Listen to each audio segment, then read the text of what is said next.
Ассаламу алейкум, мекендештер, достор, жалпы жамаат. Биздин бүгүнкү чыгарылышта өзгөчө мына Hyundai Starex 2019 жылы объему 2,5 дизель машина, пассажирный, еще грузовой деп айтсак да болот. Жалпы 5 орунду, артына жүк жүктөсөңүздөр да болот экен. Машинаны Кореядагы баасы болгону $7600, арзан баада. Машина 100% таза экен. Заводской краскада замен деталь жок, техник состояниясы аябай жакшы достор.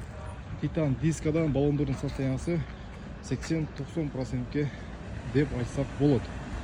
Кузовдун ичи сырты таза, салон аябай жакшы айдалган машина экен.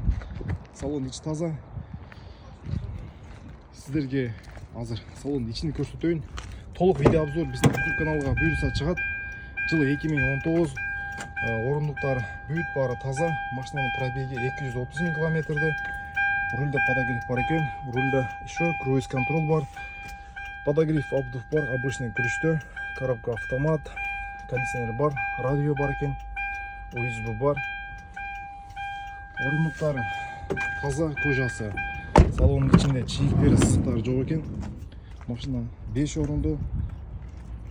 Кааласаңыздар бул жака да орундук коюп, пассажирный кылып алсаңыздар болот.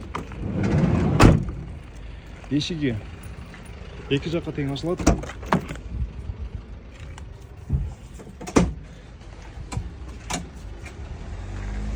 Сонун баага чыкты достор.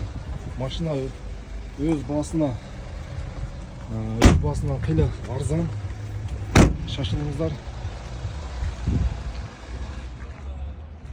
Кимге кызык боло турган болсо, экрандагы WhatsApp номерге чалып, толук маалымат алсаңыздар болот.